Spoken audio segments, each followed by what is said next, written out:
diario. Doña Teresa Gómez, muy buenas noches. Bueno, parece que hemos tenido un problema en el saludo con el sonido. Teresa, ¿qué tal? ¿Cómo estás? ¿Qué tal? Buenas noches. Ahora sí te puedo escuchar. La verdad que nos gusta mucho que estés en la segunda dosis. Bueno, coméntanos sobre la ley del sí es sí, porque es el gran tema que se está comentando, sobre todo desde un punto de vista judicial, porque tenemos una ministra que es la soberbia hecha política y que no es capaz de reconocer un error flagrante absolutamente y saca la metralleta ideológica y dispara contra los jueces. ¿Qué valoración puedes hacer desde el punto de vista judicial o qué te cuentan los magistrados acerca de la ley del solo sí es sí? Bueno, pues yo creo que es un tema que nos daría hasta por un programa entero, Josué, porque si vamos punto por punto, bueno, entre otras cosas, una de las cosas que me gustaría destacar es que no es que se haya cometido un error sin saber que se iba a cometer este error, ¿no? Se ha cometido a sabiendas de dicho error porque ya, como bien se ha publicado, el Ministerio de Igualdad tenía los informes vinculantes del Consejo General del Poder Judicial, del órgano consultivo, en los que les advertía de estas anomalías, ¿no? Y de lo que se podría, de lo que podría acarrear esta ley si entraba en vigor. Lo que hizo el Ministerio de Igualdad fue caso omiso a las indicaciones del Consejo General del Poder Judicial, que está formado, es el órgano de gobierno de los jueces que está formado ni más ni menos que por 20 magistrados más el presidente 21, con una trayectoria profesional impecable, con más, la mayoría de ellos con más de 30 y 40 años de experiencia en la carrera judicial y que las leyes se las conocen pues mejor que cualquier, ya digo, que cualquier miembro del Ministerio de Igualdad seguro, pero que la mayoría de los jueces que están en la carrera judicial también, porque son personas muy prestigiosas, ¿no? Ellos decidieron hacer caso omiso a estas recomendaciones. Entró en vigor una ley que el error principal ha sido intentar unificar el abuso y la agresión sexual. De esta manera lo que se ha hecho es se ha querido penalizar, ¿no? el abuso, ampliar la gravedad del abuso y de esa manera lo que se ha hecho es beneficiar a los condenados por el delito de agresión sexual, que antiguamente el de agresión sexual, como bien sabemos, se llamaba violación directamente, ¿no? En el Código Penal. Entonces, lo que se ha hecho es beneficiar a todos aquellos condenados por un delito de agresión sexual, que es semejante a la violación. Lo que se ha hecho es rebajar el número de la pena mínima de 6 años de prisión a 4 años de prisión en algunos casos, en otros cuando las penas oscilaban, por ejemplo, de 1 a 5 años, pues se ha rebajado de 1 a 4 años, claro, porque el delito de abuso no podía ser condenado a una pena tan grave, ¿no? Entonces, para intentar unificarlo han hecho, pues han hecho una chapuza de ley, ¿no? Entonces, al rebajar el tipo mínimo, lo que hace es que la mayoría de los condenados en España por un delito de agresión sexual, la mayoría de ellos están condenados o bien a la mitad inferior, a la pena de la mitad inferior o bien a la mínima. ¿Por qué? Pues en el 80%, 90% de los casos se condena por estos delitos, o sea, se condena en esta gravedad y no se condena en la mitad superior porque tiene que estar muy probado, con muchísimos informes forenses y cuando condenas a la mitad superior y no está del todo acreditado o no es tan fehaciente, lo que ocurre es que cuando llega al Tribunal Supremo en un recurso de apelación, posiblemente el alto tribunal te termine echando abajo la condena inicial. Entonces, por eso la mayoría de las penas suelen ser de la mitad inferior o la pena mínima. ¿Qué ocurre? Al cambiar la pena mínima, no, si antes una persona estaba condenada a 4 años de prisión, que era la pena mínima, lo que dice el Código Penal en el artículo 2.2 es que siempre se deberá, si hay un cambio de ley, se deberá aplicar la ley en favor del reo, ¿no? Bueno, pues los jueces, atendiendo a lo que dice el Código Penal en su artículo 2.2, han aplicado la ley en favor del reo. ¿Y qué dice la nueva ley? Pues la nueva ley dice que la pena mínima, en lugar de ser 6 años, perdona que he dicho antes 4, la pena mínima, en lugar de ser 6 años, ahora pasan a 4. Otra de las deficiencias, según me dicen a mí fuentes del Tribunal Supremo, es que se ha bajado la pena mínima, pero no se ha subido la máxima, ¿no?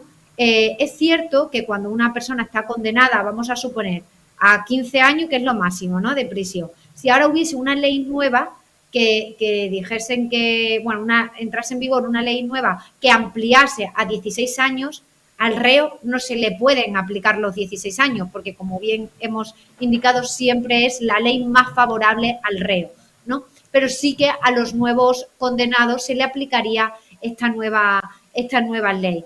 Al solamente bajar el mínimo y no subir el máximo, cuando haces una ponderación global, lo que convierte es que a muchas personas que estaban condenadas en la mitad superior pasen a la mitad inferior, rebajando así el número, no solamente el número de años en prisión, sino también los beneficios penitenciarios. Teresa Gómez, vamos, nos has bombardeado a conceptos, pero claro, es que el tema tiene esa magnitud que, como muy bien nos has explicado, está trayendo una serie de problemas que mi pregunta es, pero esto no lo sabían en el Ministerio de Igualdad, pero no hay nadie al volante avisando que esto podía ocurrir, que los reos, en este caso, podían salirse beneficiados de esta ley de igualdad. Es decir, ¿la culpa quién la tiene? El Ministerio de Igualdad, es decir, Vicky Rosell, Pam, Irene Montero, la tiene la justicia, como ellas le reprochan a la justicia machista y fascista. ¿Aquí quién le pone el collar al gato?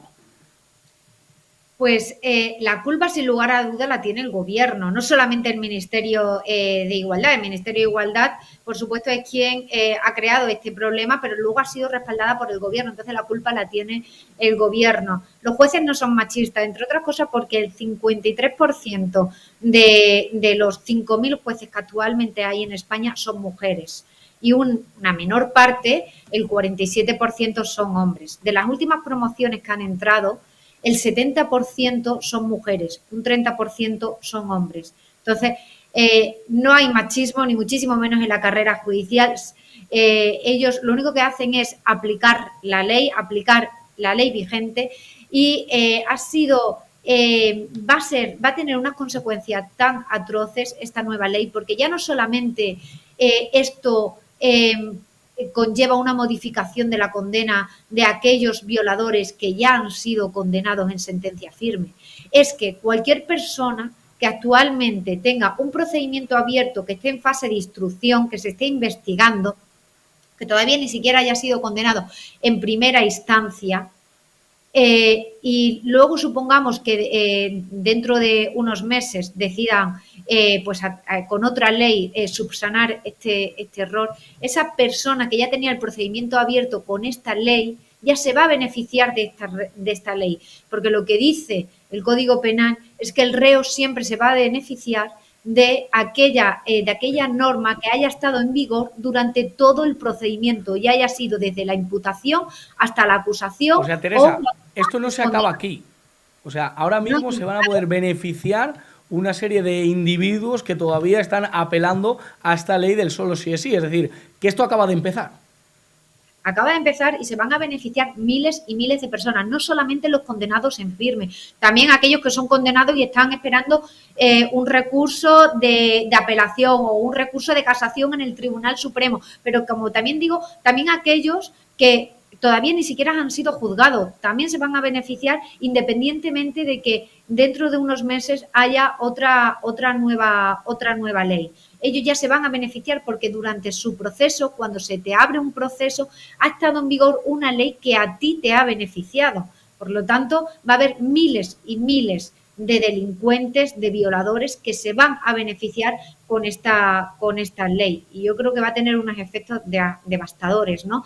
Sobre todo en perjuicio de la mujer, ¿no? Porque va a haber mucho más violadores en las calles.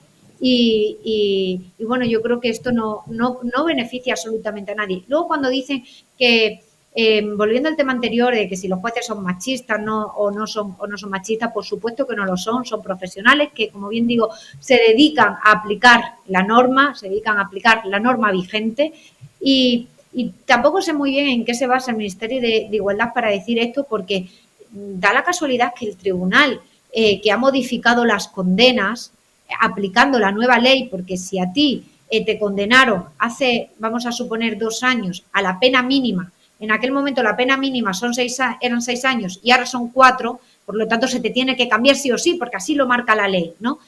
Bueno, pues da la casualidad que quien ha establecido estas revisiones de condenas son tribunales que son formados por mujeres, entonces no entiendo muy bien dónde está el machismo. Y luego las víctimas, muchas de ellas son niños, es decir, son niños masculinos, por lo tanto no entiendo dónde ellos llegan a ver el machismo, ¿no? Todo ello es por no querer reconocer que se han equivocado, porque bueno, el gobierno sabe que si llega a reconocer que se ha equivocado el Ministerio de Igualdad en esta ley tan nefasta, esto conllevaría la caída del gobierno. Pero es verdad que ahora algunos grupos se arrepienten. Por ejemplo, Ciudadanos votó a favor, desde Más País también se han abierto críticas hacia esta ley. En el Partido Socialista dicen que hay que abrir un periodo de reflexión para poder ver si hay algún error en esta ley. Se puede enmendar, y has dicho que la situación de muchos reos se va a ver beneficiada por esta cuestión. Pero ¿se puede enmendar esta ley? Es decir, si Irene Montero se baja de la burra de la soberbia, ¿se puede conseguir que a esto se le paralice, al menos para que estos violadores no sean beneficiados? No, que estos violadores actualmente ya condenados ya se van a beneficiar de esta ley. Eso ya no va a haber nunca vuelta atrás. Lo que sí es cierto es que cuanto menos tiempo esté en vigor esta ley, pues será mucho mejor para todos los españoles, porque si dentro de un mes vamos a suponer que por la vía urgencia bueno, el Congreso decide aprobar otra ley que sea diferente a esta y que modifique y que subsane estos errores, si se hace cuanto antes, pues será mucho mejor, porque lo que quiere decir es que a partir de esa fecha los procedimientos ya van a estar con la nueva ley. Pongo un ejemplo porque sé que es súper complicado entenderlo, ¿vale? Vamos a suponer Josué, que yo te denuncio a ti por un delito de agresión sexual y te denuncio hoy, ¿vale? Bueno, pues tú ya... No me denuncies, Teresa, que con la presunción de inocencia que se queda sin nada por ser varón, me llevan al calabozo. Hoy es fin de semana, además, hasta el lunes no salgo. Vamos a suponer que te denuncio. A ti en un principio se te abre ya un procedimiento, ¿no? Pues terminas imputado en una investigación que jurídicamente se llama la fase de instrucción, ¿vale? Si dentro de un mes cambian la ley, a ti no te va a beneficiar, o sea, tú no vas a ser condenado, tú no vas a ser condenado por la ley que luego va a entrar en vigor. Aunque seas condenado dentro de 2 años, vas a ser condenado por la ley de Irene Montero, porque cuando se inició tu procedimiento había una ley en vigor que a ti te beneficiaba, aunque dentro de 2 años, cuando se te vaya a condenar, ya no esté en vigor esa ley. No sé si me he explicado bien. Sí, absolutamente. Y cuando ellas, desde el Ministerio de Igualdad, apelan al Tribunal Supremo, que has dado alguna pincelada, ¿eso qué recorrido tiene? Porque ellas lo que dicen, bueno, ya el Supremo opinará. ¿Qué recorrido tiene esta cuestión? No tiene ningún recorrido. Ellos lo que quieren, y a mí me da la impresión que lo que quiere Podemos es echar la pelota en el tejado del Tribunal Supremo para cuando el Tribunal Supremo no le quede otra que ratificar lo que ya han dicho los tribunales sentenciadores, porque lo que ha ocurrido es que ahora se están revisando las condenas de los que ya están condenados en firme, ¿no?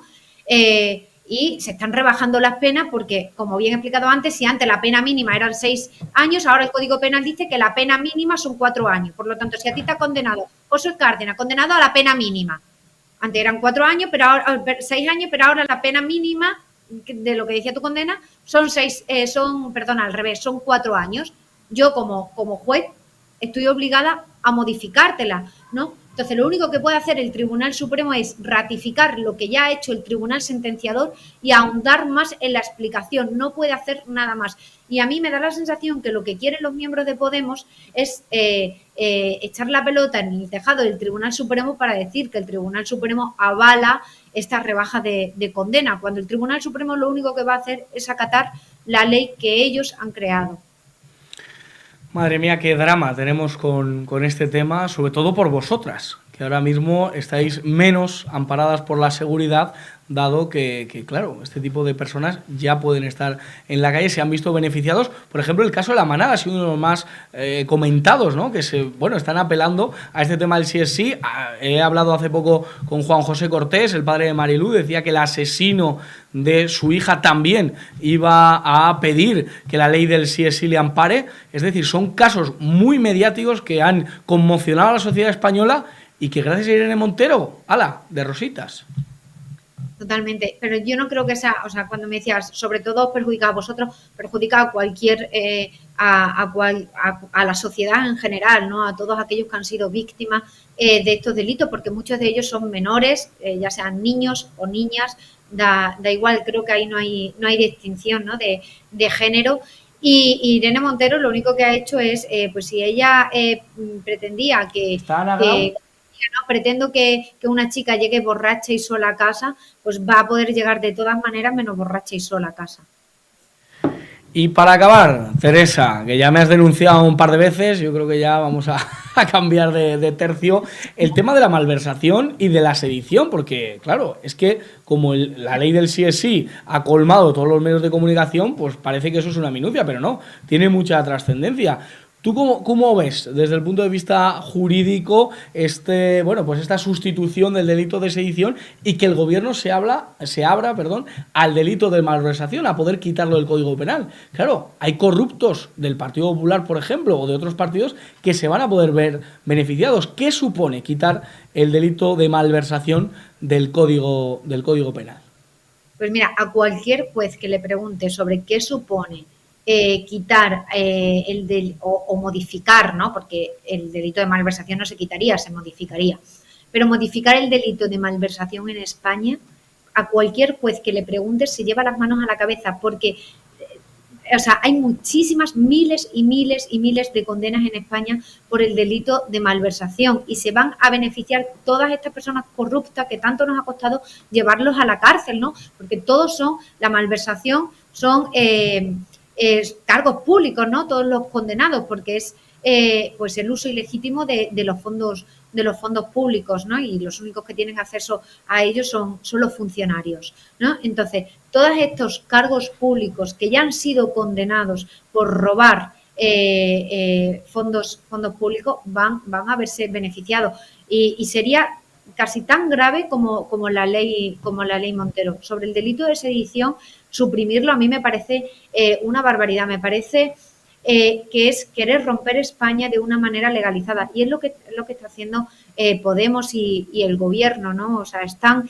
intentando quebrar el Estado social y de derecho, lo están haciendo desde dentro y eso creo que es mucho más difícil, ¿no? Porque no puedes meter entre rejas a aquellos que quieren hacer esto, ¿no? Entonces ellos lo que quieren, por eso tienen tanto interés en tomar el Tribunal Constitucional, es decir, tienen interés en tomar el Tribunal Constitucional porque de esta manera, eliminas el delito de sedición, por lo tanto, ya pueden cometer este delito y no sabemos si lo podemos amparar en desórdenes públicos porque no sabemos muy bien cómo iba a ser la reforma, pero la cosa es que ya iba a beneficiar a los sediciosos, a los que están condenados por sedición, que son a los golpistas catalanes. También iba a beneficiar a Carles Puigdemont y a todos los prófugos de la justicia, porque por un delito de desórdenes públicos no creo que se llegase a pedir.